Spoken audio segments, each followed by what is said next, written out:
سپہ سالار ابو عبید کو اپنی غلطی کا یقیناً احساس ہوا ہوگا۔ انہیں سالاروں نے روکا تھا کہ دریا کے پار نہ جائیں۔ ابو عبید نے اپنی لغزش کا کفارہ یوں ادا کیا کہ اپنے گھوڑے سے کود کر اترے۔ وہ ان سوار مجاہدین کے ساتھ تھے جو ہاتھیوں کا مقابلہ کرنے کی کوشش کر رہے تھے۔ ابو عبید گھوڑے کو بیکار سمجھ کر اتر آئے تھے۔ ان کی دیکھا دیکھی سوار مجاہدین بھی گھوڑوں سے اتر آئے اور ابو عبید کی قیادت میں انہوں نے فارسیوں پر ایسا حلہ بولا کہ انہوں نے تھوڑی سی دیر میں 6000 فارسیوں کو موت کے گھاٹ اتار دیا۔ اس سے فارسیوں کے حوصلے پست ہو گئے، لیکن ایک مشکل ہاتھیوں نے پیدا کر دی تھی۔ ان کے ہودوں میں تیر انداز بھی تھے اور برچھی بردار بھی، اور ہاتھی بجائے خود خطرناک تھے کہ مستی میں دوڑتے اور جو مجاہد سامنے آتا اسے سونڈ سے اٹھا کر اوپر کو اچھالتے یا اسے زور سے زمین پر پٹخ کر مارتے۔ ابو عبید نے چلا چلا کر کہا، ہاتھیوں کے سامنے نہ جاؤ، پہلوؤں کی طرف سے ہودوں کی رسیاں کاٹ دو۔ یہ مارکا کوئی معمولی مارکا نہ تھا۔ جن مسلمانوں نے آتش پرستوں کو ہر میدان میں شکست دی تھی، کسرا کی افواج پر دہشت بن کر غالب آ رہے تھے۔ اس روز وہ کسرا کے 2 جرنیلوں کے پھندے میں آ گئے تھے اور بری طرح کٹ کٹ کر گر رہے تھے۔ مورخوں نے اس لڑائی کو تفصیل سے بیان کیا ہے۔ وہ لکھتے ہیں کہ ابو عبید کی دیوانگی سے پتہ چلتا تھا کہ وہ اپنی غلطی کا کفارہ ادا کر رہے ہیں اور اپنی یقینی شکست کو فتح میں بدلنے کے لیے جان پر کھیل رہے ہیں۔ سوار مجاہدین نے گھوڑوں سے اتر کر ہاتھیوں پر حلہ بول دیا۔ ہاتھیوں کے ہودوں سے بھی تیر آ رہے تھے اور برچھیاں بھی۔ مجاہدین ان سے بچنے کی کوشش کرتے، بعض زخمی ہو جاتے اور اسی حالت میں ہاتھیوں کے پہلوؤں میں جا کر تلواروں سے ہودوں کی رسیاں کاٹتے تھے۔ جو ہود نیچے گرتا اس کے آدمیوں کو الٹا گراتا۔ مجاہدین ان کے سنبھلنے سے پہلے ہی انہیں کاٹ دیتے۔ مجاہدین نے کئی ہاتھیوں کو بھی زخمی کیا۔ جس ہاتھی کا ہودہ گرتا اور جو ہاتھی زخمی ہوتا وہ ادھر ادھر بھاگتا دوڑتا۔ بغیر مہاوت کے ہاتھی جدھر کو منہ آیا دوڑ پڑے۔ انہیں یہ بھی ہوش نہ رہا کہ اپنی فوج کو روند رہے ہیں یا دشمن کو۔ انہیں کنٹرول کرنے والا کوئی تھا ہی نہیں۔ انہیں اپنے پرائے کی پہچان نہ رہی۔ بے مہاوت اور زخمی ہاتھیوں نے بظاہر لڑائی کا پانسا پلٹ دیا تھا، لیکن مسلمان جو تعداد میں پہلے ہی تھوڑے تھے اور زیادہ تھوڑے ہو گئے تھے، اس کے باوجود وہ بکھرے رہنے کی بجائے ترتیب میں آ گئے۔ ان کی تھکن کا یہ عالم تھا کہ اپنے جسموں کو بڑی مشکل سے گھسیٹ رہے تھے۔ ولیم اسکاٹ لکھتا ہے کہ جس ناگفتہ بے صورتحال میں عرب کے مسلمان پھنس گئے تھے، اگر ان کی جگہ فارسی یا رومی ہوتے تو کبھی کے ہتھیار ڈال چکے ہوتے یا پسپا ہو چکے ہوتے۔ مجاہدین کو سالاروں نے ترتیب میں کر کے اپنے انداز کے حملے شروع کر دیے۔ کبھی فارسی حملے کتاب نہ لا کر پیچھے ہٹ جاتے اور کبھی مجاہدین کو پیچھے ہٹنا پڑتا۔ ہاتھی تو تقریباً سارے کے سارے میدان سے نکل گئے تھے، لیکن ایک سفید ہاتھی جو جسامت میں عام ہاتھیوں سے بہت بڑا تھا ابھی میدان جنگ میں موجود تھا اور بری طرح چنگھاڑتا پھرتا تھا۔ یہ ہاتھی دودھ کی طرح سفید نہیں تھا، بلکہ اس کا رنگ دوسرے ہاتھیوں کی نسبت اتنا ہلکا تھا کہ سفید لگتا تھا۔ اس کا رنگ سفیدی مائل تھا۔ ابو عبید نے اس ہاتھی کو ختم کرنے کا ارادہ کیا اور اس کے آگے چلے گئے۔ ہاتھی ان کی طرف آیا۔ ابو عبید نے تلوار کے ایک ہی وار سے اس کی سونڈ کاٹ دی۔ ہاتھی بھاگا نہیں، وہ ابو عبید کی طرف قہر و غضب سے بڑھا۔ انہیں ٹکر مار کر گرایا اور اپنا ایک پاؤں ابو عبید کے اوپر رکھ کر انہیں کچل دیا۔ سپہ سالار ابو عبید شہید ہو گئے۔ محمد حسین ہیکل اور علامہ شبلی نعمانی نے طبری، بلازری اور دیگر مستند مورخوں کے حوالے سے لکھا ہے کہ ابو عبید کی تلوار کا وار اتنا زوردار تھا کہ سفید ہاتھی کی سونڈ مستک سے صاف کٹ گئی تھی۔ ایک یورپی مورخ لکھتا ہے کہ سونڈ پوری نہیں کٹی تھی کیونکہ اس ہاتھی کی جسامت ایسی قوی ہیکل تھی کہ سونڈ ایک وار سے کٹ ہی نہیں سکتی تھی۔ یہ یقین کے ساتھ کہا جا سکتا ہے کہ سونڈ آدھی سے زیادہ کٹ گئی تھی۔ زخمی شیر، چیتا، ہاتھی اور اونٹ انتقام ضرور لیتے ہیں۔ ہاتھی اور اونٹ کا کینہ مشہور ہے۔ فارس کا یہ ہاتھی تو تھا ہی خونخوار۔ اس نے ابو عبید کو پہلے گرایا۔ وہ پیٹھ کے بل گرے اور ہاتھی نے ان کے سینے پر پاؤں رکھ کر اپنے جسم کا وزن ڈالا۔ تصور کیا جا سکتا ہے کہ ابو عبید کا جسم کس طرح کچلا گیا ہوگا۔ ابو عبید کا ایک بھائی حکم قریب ہی تھا۔ اس نے پہلا کام یہ کیا کہ ہاتھی کی ٹانگ پر تلوار کا وار کیا۔ ہاتھی کا ہودہ گرا ہوا تھا۔ ہاتھی پیچھے ہٹا۔ حکم نے ابو عبید کا پرچم اٹھا کر اوپر کیا اور چلا کر نعرہ لگایا، ہمارا علم بلند ہے۔ حکم کی توجہ پرچم پر تھی کہ اسے اونچا رکھا جائے تاکہ مجاہدین کے حوصلے بلند رہیں۔ سفید ہاتھی پہلے سے زیادہ غضبناک ہو گیا تھا۔ اس نے حکم کو ٹکر مار کر گرایا اور جس طرح ابو عبید پر پاؤں رکھ کر کچلا تھا اسی طرح حکم کو بھی کچل ڈالا۔ ایک اور مجاہد آگے بڑھا اور اس نے پرچم اٹھا کر اوپر کیا۔ اس نے بھی نعرہ لگایا کہ ہمارا علم بلند ہے۔ اس نے نعرہ لگایا ہی تھا کہ سفید ہاتھی نے اسے بھی گرا دیا اور اس پر پاؤں رکھ کر کچل ڈالا۔ हाथी की चिंगाड़ बहुत ही खौफनाक थी।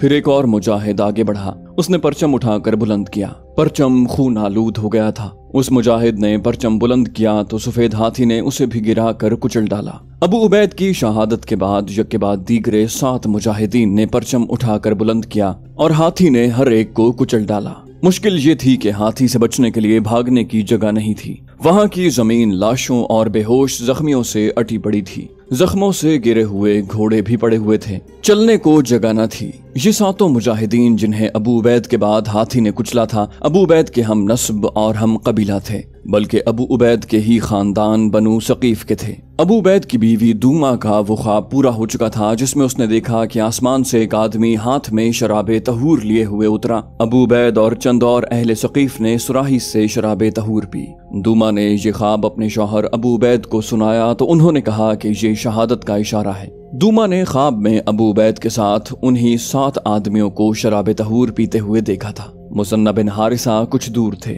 उन्होंने देखा कि अपना परचम उठता और गिरता है तो वो दौड़ते हुए आए और परचम उठाकर एक मुजाहिद को दिया और वहां से दूर चले गए। चंद एक मुजाहिदीन ने सफेद हाथी को घेर कर बर्छियों से गिरा दिया। उसके सामने कोई नहीं जाता था। पीछे से और पहलुओं से उसे बर्छियां मारते थे। मुसन्ना बिन हारिसा ने परचम तो ऊंचा कर दिया लेकिन मुजाहिदीन में भगदड़ वाली कैफियत पैदा हो गई थी। इसकी एक वजह ये थी कि अबू उबैद के बाद जो 7 मुजाहिदीन परचम बुलंद करते हुए शहीद हुए थे वो सब के सब सरदार थे। मुसन्ना हकीकत पसंद और तजुर्बाकार सालार थे। उन्होंने देख लिया कि लड़ते रहने का मतलब खुदकुशी के सिवा कुछ नहीं हो सकता। अब यही काम बहुत बड़ा कारनामा होगा कि जो मुजाहिदीन अभी जिंदा हैं उन्हें जिंदा ही इस मैदान हशर से निकाल कर दरिया के पार ले जाया जाए और मरूहा चला जाए। मुसन्ना ऐसा हुक्म नहीं देना चाहते थे कि भागो और अपनी जानें बचाओ। वो मुनज़्ज़म तरीके से अपने लश्कर को पसपा करवाने की सोच रहे थे। चूंकि मुजाहिदीन थक कर शल भी हो चुके थे और कसीर तादाद दुश्मन उन पर गालिब भी आ चुका था और उनकी आधी नफरी शदीद जख्मी और शहीद भी हो चुकी थी, इसलिए मुजाहिदीन का जज्बा और हौसला मांद पड़ गया था। शहादत की रफ्तार तेज हो गई थी। इतने में देखा गया कि कुछ मुजाहिदीन जिनमें सवार थे और प्यादे भी खुद ही कश्तियों के पुल पर पहुंच गए और पसपा हो रहे थे। उधर मुसन्ना बिन हारिसा ने अपने कासिदों से कहा कि लड़ाई से बच बचा कर सरदारों तक पहुंचो और उन्हें मेरा पैगाम दो कि अपने आदमियों को कश्तियों के पुल से पीछे निकालो, लेकिन भगदड़ की सूरत में नहीं। मुस्तनद तारीखों में ये वाकया तफसील से लिखा है कि अबू उबैद के कबीला सकीफ का एक मुजाहिद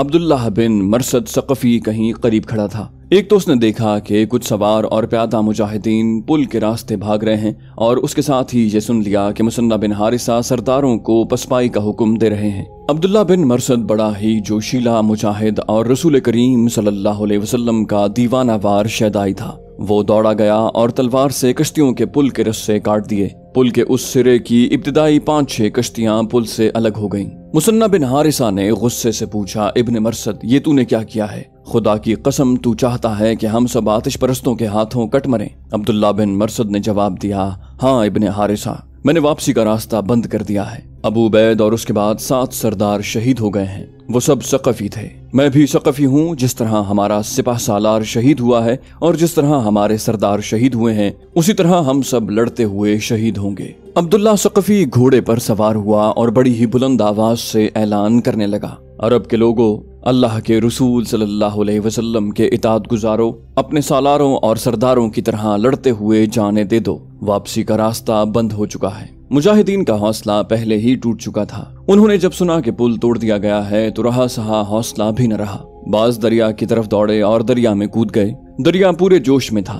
अरब के रेगिस्तानों में पलकर जवान होने वाले मुजाहिदीन तैरना जानते ही नहीं थे। वो डुबकियां खाने लगे और 3-4 डूब गए। मुसन्ना ने ये भगदड़ और अफरा तफरी का आलम देखा तो उन पर घबराहट तारी हो गई। उनकी घबराहट ये थी कि लश्कर ने पसपाई का ये तरीका इख्तियार किया तो बहुत से डूब जाएंगे और जो तैरने की कोशिश करेंगे उन्हें फारसी तीरंदाज दरिया में ही खत्म कर देंगे। मुसन्ना ने अपने आसान खता न होने दिए। ऐसी सूरत हाल से वो पहले कभी 2-4 नहीं हुए थे। उन्होंने परचम अपने हाथ में लेकर ऊंचा किया। उस वक्त लड़ाई पुल से कुछ दूर हो रही थी। मुसन्ना ने चंद एक मुजाहिदीन को जो उस वक्त उनके बॉडीगार्ड बने हुए थे ये काम सौंपा कि वो किसी तरह उन कश्तियों को जो पुल से सरक गई हैं रस्सों से जोड़ दें और पुल को मुकम्मल कर दें। ऐसी कयामत खेज सूरत हाल में ये काम नामुमकिन की हद तक मुहाल था, लेकिन मुजाहिदीन दरिया में उतर गए। उन्हें ये सहूलत मिल गई कि किनारे के करीब दरिया गहरा नहीं था। उन्होंने रस्से से अलग या ढीली हो जाने वाली कश्तियों को पकड़ लिया और कटे हुए रस्सों को गांठें देकर कश्तियों को बांध दिया।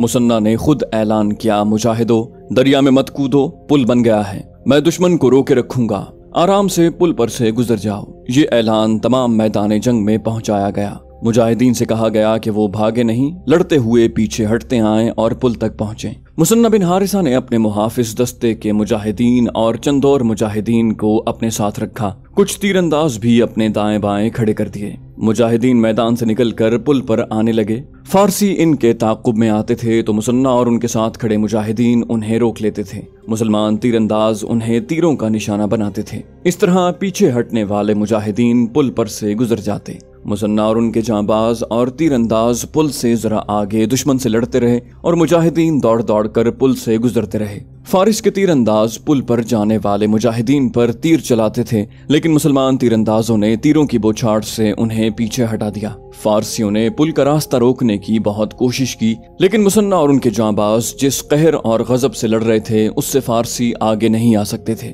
मुसन्ना बिन हारिसा ने परचम बुलंद रखा। इस दौरान अब्दुल्लाह बिन मरसद सकफी आगे होकर जोशो खरोश से लड़ रहा था। उसके जो साथी इस इंतहाई खूंरेज मार्के से जिंदा निकल आए थे, उन्होंने बताया कि अब्दुल्लाह पसपाई के हक में नहीं था। वो ऐसे अताब से लड़ रहा था जैसे वो पागल हो गया हो। उसके सामने जो आया वो हलाक हो गया। एक मुसलमान और एक फारसी घुड़सवार एक दूसरे से उलझे हुए थे। उनकी तलवारें टकरा रही थीं। दोनों के घोड़े बड़ी तेजी से आगे पीछे और दाएं बाएं हो रहे थे। एक घोड़ा पीछे हटा। पीछे अब्दुल्लाह सकफी एक फारसी फौजी को गिरा चुका था। घोड़े की तरफ उसकी पीठ थी। घोड़ा इतनी तेजी से पीछे हटा कि अब्दुल्लाह सकफी से टकराया और उसे गिरा दिया। घोड़ा अभी पीछे हट रहा था। अब्दुल्लाह सकफी इस कदर थक चुका था कि वो फौरन उठ न सका। घोड़े के पिछले दोनों पांव उसके पेट पर पड़े और पेट फट गया। फिर उस पर घोड़े के अगले पांव पड़े।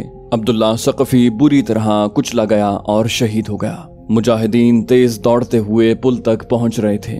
वो एक एक दो दो करके आते थे। मुसन्ना बिन हारिसा अपने मुजाहिदीन के साथ दुश्मन का रास्ता रोके खड़े थे और गैर मामूली दलेरी से लड़ रहे थे। इन्हें भागने न दो, ये ललकार बहमन जादोया की थी। आगे होकर पुल तोड़ दो। फारसी पुल तक पहुंचने के लिए जाने कुर्बान कर रहे थे, लेकिन आगे मुजाहिदीन कहर बरसाती दीवार बने हुए थे। इनका झंडा गिराने की कोशिश करो। ये ललकार जालिनूस की थी। मुसलमानों का परचम मुसन्ना के पास खड़े एक मुजाहिद ने उठा रखा था। मुसन्ना ने जालिनूस की ललकार सुनी और परचम मुजाहिद के हाथ से लेकर अपने दोनों हाथों में पकड़ा और ऊंचा कर दिया। मुसन्ना बिन हारिसा ने नारा बुलंद किया, ये अलम नहीं गिरेगा। मान बाद किसी फारसी ने बर्छी फेंकी जो मुसन्ना के पहलू में बगल के करीब लगी। बर्छी की अन्नी तो जिस्म में न गई, क्योंकि मुसन्ना ने किसी फारसी फौजी की जिर्रा पहन रखी थी। ये जंजीरों वाली जिर्रा थी जिससे सिर्फ सीना और पीठ ढकी हुई थी। बर्छी से जिर्रा की एक कड़ी टूट गई और मुसन्ना के जिस्म में उतर गई। ये अच्छा खासा जख्म था। मुसन्ना ने उसकी परवाह न की और परचम को बुलंद रखा। मुसन्ना बिन हारिसा के दाएं और बाएं दो ऐसे मुजाहिद थे जिन्होंने जान की बाजी लगा रखी थी। उन्होंने दरअसल मुसन्ना को हिफाजत में ले रखा था। एक थे सलीत बिन कैस और दूसरा एक ईसाई अबू जुबैद अल-ताई था। ये दोनों फारसियों को रोकने के लिए ऐसी बेजिगरी बल्कि दीवानगी से लड़े कि अबू जुबैद अल-ताई शदीद जख्मी होकर गिर पड़ा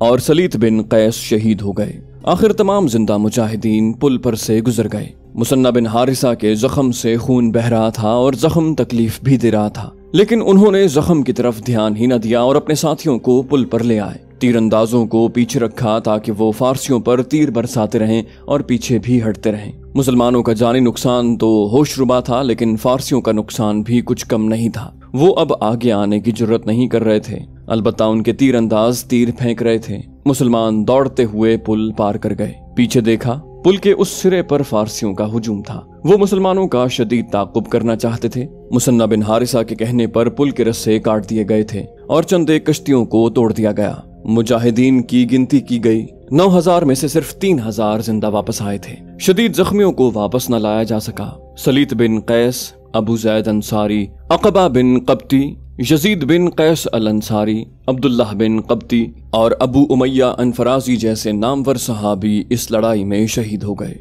जिस दिन ये 3000 मुजाहिदीन वापस आए वो हफ्ते का दिन था और 13 हिजरी का माह रमजान था।